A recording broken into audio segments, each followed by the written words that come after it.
Orient bell tiles studio से आप देख रहे हैं एबीपी न्यूज। नमस्कार, स्वागत है आपका एबीपी न्यूज पर। मैं हूं आपके साथ शीरीन। वक्त हो गया है न्यूज 10 का। देखिए, पिछले कुछ दिनों से देश में मुगलों पर जबरदस्त लड़ाई देखने को मिली।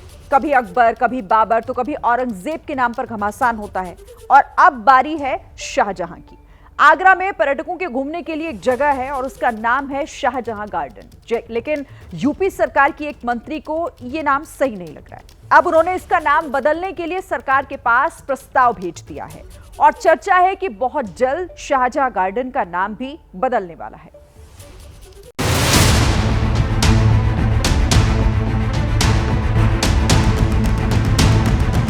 यूपी में पिछले 8 सालों में क्या क्या नहीं बदल गया है। शहरों के नाम बदल गए हैं, चौराहों के नाम बदल गए हैं, कहीं स्टेडियम का नाम बदल गया है तो कहीं सड़क का नाम बदल गया है।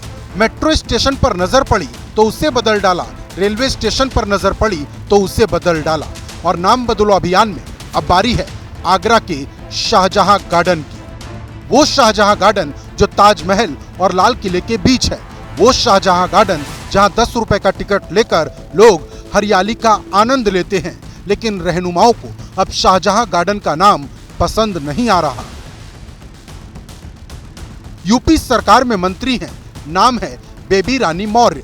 1995 में आगरा से मेयर बनी, तब उन्हें कोई ख्याल नहीं आया। इसके बाद अलग अलग पदों पर रही, तब भी उन्हें कोई ख्याल नहीं आया। 2022 में आगरा ग्रामीण सीट से विधायक बनकर मंत्री बनी, तब भी कोई ख्याल नहीं आया। लेकिन 2025 का मार्च महीना आते ही मंत्री जी को लगने लगा कि शाहजहां के नाम पर उनके शहर में कोई गार्डन है। ऐसा भला कैसे चलेगा। बेबी रानी मौर्य ने सीधे मुख्यमंत्री को चिट्ठी लिखी। शाहजहां गार्डन का नाम बदलकर वीरांगना अहिल्याबाई होलकर के नाम पर रखने की मांग की। और अब खबर है कि शासन स्तर पर इसको लेकर प्रक्रिया भी शुरू हो गई है। यानी शाहजहां गार्डन अब शाहजहां गार्डन नहीं कहलाएगा। कुछ दिनों के बाद इसे वीरांगना अहिल्याबाई होलकर के नाम से जाना जाएगा। कहने के लिए ये शाहजहां गार्डन है, लेकिन यहाँ नक्षत्र वाटिका भी है और टिकट काउंटर पर भगवान की तस्वीर भी लगी रहती है। अंदर जाएंगे तो बोर्ड दिखेगा जिस पर लिखा है यहाँ सिगरेट पीना मना है, गंदगी फैलाना मना है, गुटखा खाना, कूड़ा फैलाना सब मना है, पेड़ों से छेड़छाड़ करना मना है, फूल पत्ती तोड़ना मना है। हालांकि बोर्ड लगवाने वाले ये लिखवाना भूल गए कि इस गार्डन का नाम बदलना भी मना है। ये कोई पहली बार नहीं है जब शाहजहां गार्डन नेताओं की आंख में चुभ रहा। 2 साल पहले आगरा की दक्षिणी सीट से विधायक और यूपी सरकार में मंत्री योगेंद्र उपाध्याय को भी शाहजहां गार्डन से दिक्कत हुई थी। लखनऊ तक चिट्ठी भेजी गई, गार्डन का नाम गीता गोविंद वाटिका करने की मांग की, लेकिन तब बात नहीं बनी। अब 2 साल बाद एक बार फिर शाहजहां गार्डन का जिन्न सियासत की बोतल से बाहर निकला है। सरकार को बेबी रानी मौर्य की तरफ से सुझाया गया नाम खूब पसंद आया है और तभी तो कागज कलम लेकर अधिकारी इसका नाम बदलने की तैयारी करने लगे हैं। हालांकि आप इस गफलत में मत रहिएगा कि इस गार्डन का नाम अगर शाहजहां के नाम पर है तो इसे भी शाहजहां ने ही बनवाया होगा।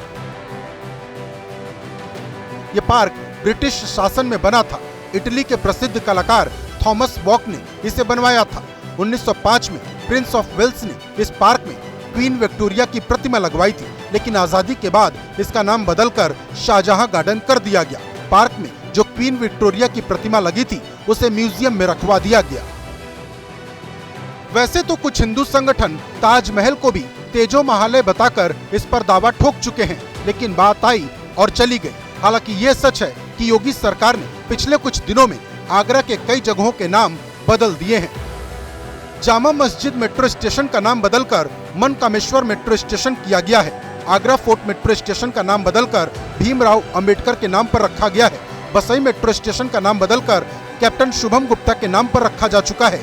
इसी तरह मुगल रोड का नाम बदलकर महाराजा अग्रसेन रोड किया गया। सुल्तानगंज पुलिया का नाम बदलकर विकल चौक किया गया। काजी हाउस का नाम बदलकर पंडित दीनदयाल उपाध्याय के नाम पर रखा गया। 2019 में तो चर्चा यहाँ तक पहुँच गई थी कि योगी सरकार आगरा शहर का ही नाम बदलने वाली है और इसका नाम अग्रवन रखने की तैयारी हो रही। हालांकि ऐसा कुछ नहीं हुआ। पिछले कुछ सालों में आगरा की 50 से ज्यादा सड़कों और चौराहों के नाम बदले जा चुके हैं, लेकिन आप पूछेंगे कि शहर के हालात कितने बदले तो नेता कहेंगे अभी इंतजार करिए। लोग ये भी पूछ रहे हैं कि नाम बदलने से क्या इतिहास भी बदल जाएगा। एक पुरानी कहावत है, लौटकर बुद्धू घर को आए। लेकिन यहाँ कहानी एक प्रेमिका की है जिसने कुछ दिन पहले पति को छोड़कर अपने प्रेमी के साथ अपना घर बसा लिया था, लेकिन अब वो लौटकर अपने पुराने पति के पास पहुंच गई है। इस कहानी में इश्क है, इजहार है और पल भर में बदलते रिश्तों का करार भी है। इस कहानी में मोहब्बत अपने पुराने मुकाम से नए मुकाम तक पहुंचती भी है, लेकिन रिश्तों की उलझी डोर कहानी को फिर उसी मोड़ पर ले जाती है जहां से ये कहानी शुरू हुई थी। ओम सर्वमंगल मांगल्ये शिवे सर्वासाधिके शरण्ये गौरी नारायणी नमस्ते। ये पिछले 25 मार्च की ही तो बात है जब बबलू ने भरी सभा में राधिका का हाथ प्रेमी विकास के हाथ में थमा दिया था।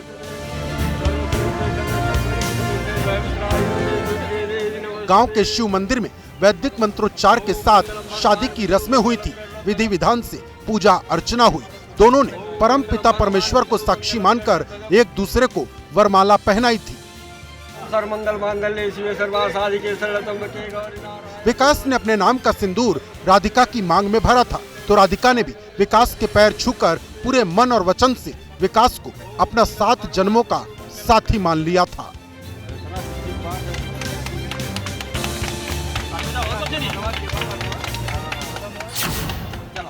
राधिका ठीक वैसे ही दोबारा विदा हुई जैसे एक नई नवेली दुल्हन होती है। विदाई के गीत गाए गए, फोटो सेशन हुआ, खूब रोना धोना हुआ और बाद में परिजनों से विदाई लेकर खुशी खुशी ससुराल चली गई थी।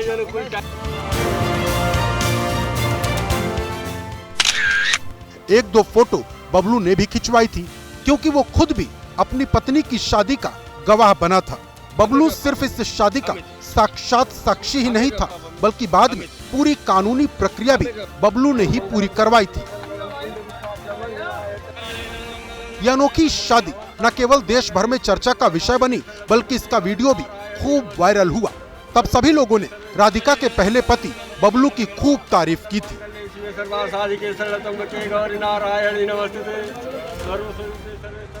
बबलू, जी हाँ, बबलू इस कहानी का मुख्य किरदार था, क्योंकि बबलू के कहने पर ही राधिका की शादी उसके प्रेमी विकास के साथ हुई थी। उस वक्त बबलू ने क्या कहा था वो पहले आपको सुना देते हैं। उसको साथ उसके हम पकड़े और उसके बाद उसको लेके भाग गई। इसीलिए हम अपने गांव पड़ोस को बुला के लेके गए। उसके बाद उसको मंदिर में उसकी शादी करवा दिए। बबलू उस दिन अपनी पत्नी और उसके प्रेमी की शादी कराकर खुश था। सभी लोग उसकी तारीफ कर रहे थे। अपने 2 बच्चों के साथ हंसी खुशी वो रह रहा था। लेकिन ठीक 4 दिन बाद ही पूरी कहानी में ऐसा ट्विस्ट आ गया कि पूरी फिल्म ही नए क्लाइमेक्स तक पहुंच गई। राधिका एक बार फिर अपने पहले पति यानी बबलू के पास लौट आई। अब सबसे बड़ा सवाल यह है कि आखिर इन 4 दिनों में ऐसा क्या हुआ जो राधिका को अपने पहले पति की याद आने लगी। 7 जन्मों तक रिश्ता निभाने की कसम खाने वाली राधिका 4 दिनों में ही वापस बबलू के पास क्यों लौट आई? कहने को तो इस पूरे ड्रामे के सिर्फ 3 किरदार हैं। पहला बबलू, दूसरी बबलू की पत्नी राधिका और तीसरा विकास, जिसके साथ राधिका ने शादी की। लेकिन इन 4 दिनों तक चले इस पूरे ड्रामे में एक और किरदार की एंट्री होती है। वो है विकास की मां, यानी राधिका की नई सास। 28 मार्च की रात शादी के 3 दिन बाद ही बबलू विकास के घर पहुंच जाता है। अपनी गलती के लिए माफी मांगता है और विकास की मां से पत्नी राधिका को वापस लौटाने की गुहार लगाने लगता है। विकास के घर से ही आया एक 12 सेकंड का वीडियो इस पूरे मामले की तस्दीक करता है। वीडियो में दिख रहा है कि बबलू घर के एक कोने में खड़ा है और घर के आंगन में बैठी महिला से बात कर रहा है। हालांकि बबलू जैसे ही मीडिया का कैमरा देखता है, अचानक घर के अंदर छिप जाता है। अब विकास की मां यानी राधिका की नई सास का दावा है कि शादी पहले भी जोर जबरदस्ती से की गई थी। उन्होंने तब भी मना किया था, लेकिन अब बबलू और उसके 2 बच्चों की हालत उनसे देखी नहीं जाती, इसीलिए राधिका को वापस बबलू के घर भेज दिया है। भैया जोर जबरदस्ती से भाई लहान अब फिर अपन चाहना अपने परिवार के नहीं गोड़े मुड़े फिरे लगाना बबलू नहीं रहे। अच्छा 2 बच्चे हाँ वही बच्चन का मुँह देख के हम लोग भी चाहिए। राधिका की सास के इस साहसिक फैसले के बाद एक बार फिर से गांव में पंचायत हुई और भरी पंचायत में बबलू ने कसम खाई कि वो आजीवन राधिका को अपने साथ रखेगा। इनकी शादी जबरदस्ती कराई गई है और हमें कुछ दिन के बाद पता चला ये निर्दोष है। हम इनको अपने साथ लेना चाहते हैं। इसके बाद इसके ऊपर अगर कोई गलत काम कोई करेगा तो उसकी जिम्मेदारी हम होंगे। कोई कष्ट भी आएगा इनके ऊपर तो उसकी सारी जिम्मेदारी मेरी रहेगी। बहरहाल पति पत्नी और वो वाले इस ड्रामे का आखिरी एपिसोड खत्म हो चुका है। पूरे गांव में इस मामले में कोई बोलने को तैयार नहीं। विकास शहर से बाहर कमाने चला गया है, तो वहीं बबलू भी अपना पुराना घर छोड़कर किसी और घर में शिफ्ट हो गया है। उत्तर प्रदेश के मेरठ से नीले ड्रम वाला कांड वायरल क्या हुआ? देश में कई ऐसे पति हैं जो घबरा गए हैं। इसी में एक पति है मध्य प्रदेश के पन्ना जिले का, जहां एक शख्स आए दिन पत्नी से पिट रहा था, लेकिन इस बार उसने पत्नी की क्रूरता का एक वीडियो बना लिया और वो पहुंच गया पुलिस के पास। ये वीडियो जिसने भी देखा उसके रोंगटे खड़े हो गए।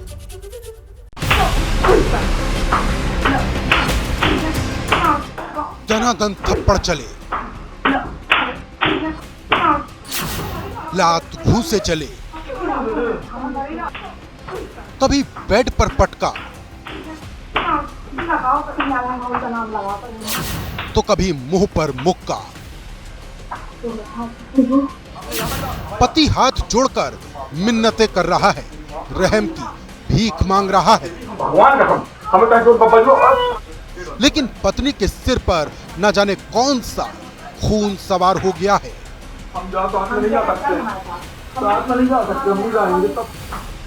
वो न कुछ सुनने को राजी है और ना ही माफी देने के मूड में है।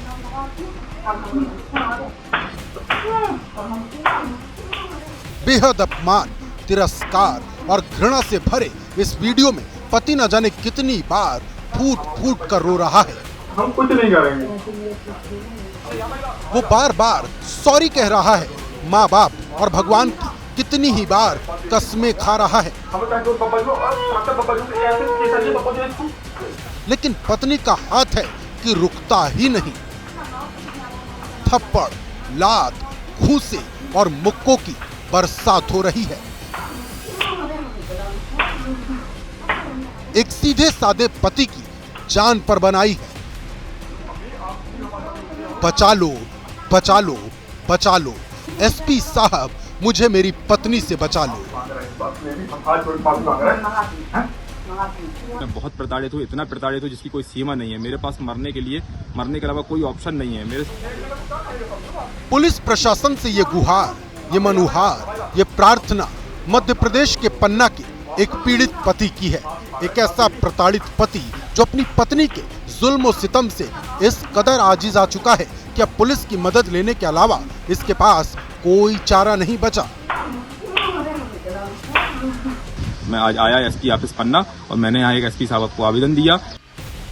वायरल हो रहे वीडियो में पत्नी है, पति है, इस शख्स की सास है और सास के बगल में खड़ा पत्नी का भाई यानी इसका साला है। बेटी मार रही है, माँ देख रही है और भाई को जैसे सांप सूंघ गया है। मकान मालिक ने शायद चुपके से वीडियो बना लिया जिस पर यह महिला भड़क गई और अब पति से वीडियो को डिलीट कराने को कह रही है।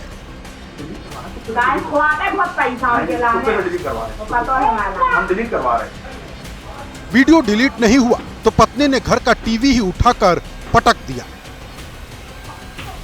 पति का मार खाते ये वीडियो इकलौता नहीं है, न जाने ऐसे कितने ही वीडियो सोशल मीडिया पर तैर रहे हैं। हर वीडियो में बेरहमी से मार खा रहा ये शख्स है जिसका नाम है लोकेश मांझी। लोकेश मांझी मध्य प्रदेश के सतना जिले में लोको पायलट है। साल 2023 में लोकेश और हर्षिता रैकवार की शादी हुई थी और शादी के कुछ महीने बाद ही हर्षिता ने लोकेश के घर वालों पर झूठा मुकदमा दर्ज करा दिया था। मेरे ऊपर दहेज केस कर दिया झूठा, मेरे घर वालों को फंसवा दिया। उसके बाद पत्नी लगातार 1 साल से मुझे प्रताड़ित करती रही, बहुत मारपीट की, मेरे दोस्तों से नहीं मिलने दिया, मेरे घर वालों को सपोर्ट नहीं करने दिया, मुझे घर नहीं जाने देती थी, मेरे दोस्तों से नहीं मिलने देती थी। पत्नी पीटती रही, लोकेश सहता रहा, लेकिन सहन करने की भी एक सीमा होती है।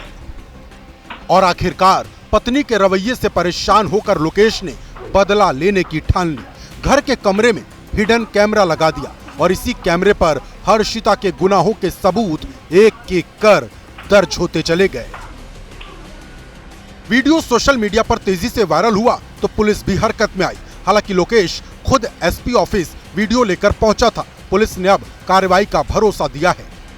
ना पुलिस से उनका ये निवेदन था कि अजयगढ़ थाने में वो आकर अभी कुछ दिन रह रहे हैं, तो उनको ये आशंका थी कि कहीं वो महिला आकर यहाँ पर भी उनको परेशान ना करें। तो उनको आश्वस्त किया गया है कि वो थाना प्रभारी से मिल लें। थाना प्रभारी को ही बता दिया गया है यदि ऐसा कुछ भी होता है तो पुलिस त्वरित कार्रवाई करते हुए जो भी इस तरह की हरकत करेगा उनके साथ तो उस पर न्यायोचित कार्रवाई करेगी। आजकल लोकेश के मार खाने का वीडियो जो भी सोशल मीडिया पर देख रहा है वो हैरान है। मुकदमा दर्ज होने के डर से पत्नी अब एक बार फिर उसी पति लोकेश की चौखट पर है जिससे वो आए दिन मारपीट करती थी। माफी मांग रही है, दोबारा एक हो जाने की बात कह रही है। हम सबसे माफी मांगने को आए हैं और हमें एक होना, हमें तलाक नहीं देना है। हम माफी मांग रहे हैं सबके हाथ जोड़ के पैर पड़ के, और हमसे कभी गलती नहीं हुई। सोचिए, पति को रोजाना पीटने वाली ये महिला किस मुंह से माफी की मांग कर रही है। लेकिन बड़ा सवाल यह है कि क्या लोकेश हर्षिता को इतनी आसानी से माफ कर देगा? क्या पति लोकेश ये भूल जाएगा कि आए दिन ये महिला कैसे उसको अपमानित और प्रताड़ित करती थी? और क्या लोकेश ये भी भूल जाएगा कि इस महिला ने उसके परिवार को किस तरह झूठे मुकदमे में फंसाने की कोशिश की थी? गर्मी का मौसम आ गया है और आग लगने की घटनाओं में भी काफी तेजी से इजाफा हो रहा है। आज भी देश के कई शहरों में आग ने तांडव मचाया। कहीं दुकान जल गई, कहीं गाड़ियां लपटों में घिर गईं। कपड़े के गोदाम जल रहे हैं,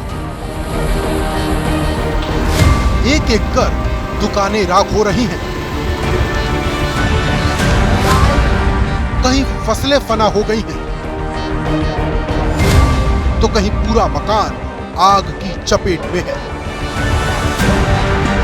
दिल्ली से लेकर उत्तर प्रदेश और झारखंड से लेकर मध्य प्रदेश, चारों ओर आग का तांडव है। भीषण आग से ज्यादातर शहर सुलग रहे हैं। विध्वंसकारी आग की ये तस्वीरें झारखंड के साहिबगंज से आई हैं। देखिए कैसे एक लकड़ी का गोदाम धू धू कर जल उठा है।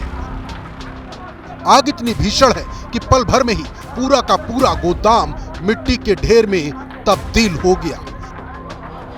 चारों तरफ चीख पुकार मच गई क्योंकि इस आग की जद में कई घर आ गए।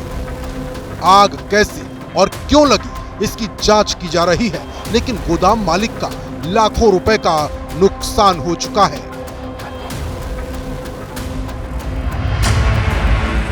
मध्य प्रदेश के भिंड में एक साड़ी के गोदाम में भीषण आग लग गई।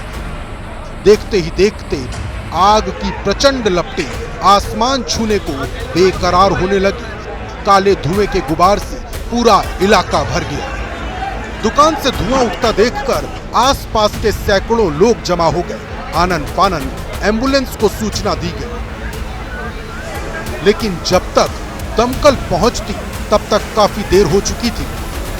लाखों का माल जलकर राख हो गया था। बड़ी मुश्किल से आग पर काबू पाया गया। अब आपको यूपी के कई शहरों का हाल दिखाते हैं। पीलीभीत में जूता चप्पल बनाने वाली फैक्ट्री में ऐसी भीषण आग लगी कि देखते ही देखते बीच बाजार हाहाकार मच गया। आग इतनी जबरदस्त थी कि दमकल कर्मियों को कई घंटे लग गए, लेकिन आग नहीं बुझी। आग की भीषण लपटों ने आसपास की कई दुकानों को भी चपेट में ले लिया। इलाके में भगदड़ जैसे हालात बन गए। करीब करीब 1.5 घंटे तक लगी इस आग में करोड़ों का माल जलकर राख हो गया। हालात को देखते हुए आसपास की दुकानों को बंद करा दिया गया।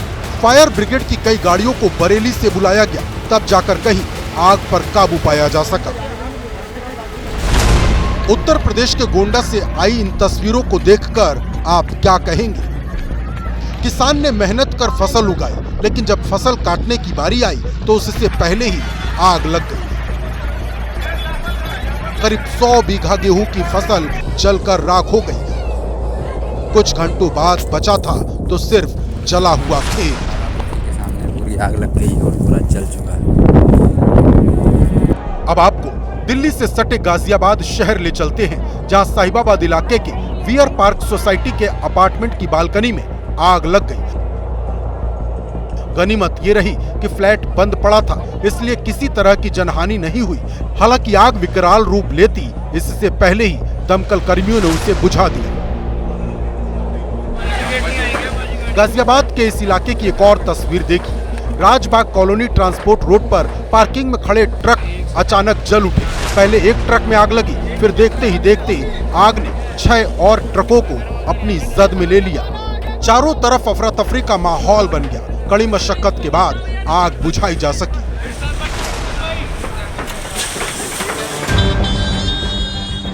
आग का गोला बन चुकी ये कार, ये तस्वीर सामने आई है राजधानी दिल्ली से। कार खानपुर से चिराग दिल्ली की तरफ जा रही थी, तभी चलती कार में आग लग गई। कार चालक ने किसी तरह कूदकर जान तो बचा ली, लेकिन कार पल भर में ही जलकर कबाड़ में तब्दील हो गई। कार में एक एक कर कई धमाके भी हुए। नजारा ऐसा लगने लगा जैसे किसी ने एक साथ फुलझड़ियां जला दी हो। घटना का वीडियो सोशल मीडिया पर वायरल हो रहा है। गुजरात के जामनगर में देर रात भारतीय वायुसेना का एक विमान गिर गया। विमान के गिरते ही पूरा इलाका जैसे रिंग्स ऑफ फायर में बदल गया। जहां विमान गिरा वहां का इलाका ऐसे धधकने लगा मानो जमीन से आग निकल रही हो। भारत में गर्मी के मौसम की शुरुआत हो चुकी है। ऐसे में आग लगने की घटनाएं आम होती जा रही हैं। सबसे बड़ी दिक्कत ओवरलोडिंग को लेकर होती है, जिससे कहीं बिजली की तारें जलती हैं तो कहीं ट्रांसफार्मर। शॉर्ट सर्किट का भी खतरा हमेशा बना रहता है। ऐसे में कोई एक चिंगारी भी बड़ी आग का कारण बनकर सामने आती है। पिछले साल भी गर्मियों के मौसम में एसी में खूब आग लगने की घटनाएं हुई थी। वीडियो वायरल हुए थे। आग की घटनाएं रुक सकती हैं, कम की जा सकती हैं, लेकिन जरूरत है तो सिर्फ सावधान और सतर्क रहने की, ताकि नुकसान कम से कम हो। और इस वक्त एक बड़ी खबर राज्यसभा से आ रही है, जहां पर वक्फ संशोधन बिल पर चर्चा जारी है। कांग्रेस अध्यक्ष मल्लिकार्जुन खड़गे ने शायरी के जरिए सरकार पर हमला बोला है। नजर नहीं है नजारों की बात करते हैं। नजर नहीं है नजरों की बात करते हैं। हाँ, नजर नहीं है नजारों की बात करते हैं। जमी पे चांद सितारों की बात करते हैं। वो हाथ जोड़कर बस्ती को लूटने वाले, वो हाथ जोड़कर बस्ती को लूटने वाले भरी सभा में सुधारों की बात करते हैं। श्री संजय कुमार बड़ा हसीन है। सब पूरा बोल। अच्छा, पूरा नहीं गया। हाँ, बड़ा ये शेर पूरा होने दो। वो हाथ जोड़कर बस्ती को लूटने वाले भरी सभा में सुधारों की बात करते हैं। बड़ा हसीन है उनकी जुबान की जादू, लगा के आग बाहरों की बात करते हैं। और मिली कमान तो अटकी नजर खजाने पे जमीन पे लगी। मिली कमान तो अटकी नजर खजाने पर, नदी सुखा के किनारों की बात करते हैं। नदी सुखा कर किनारों की बात करते हैं। वही गरीब बनाते हैं आम लोगों को, वही नसीब के मारों की बात करते हैं।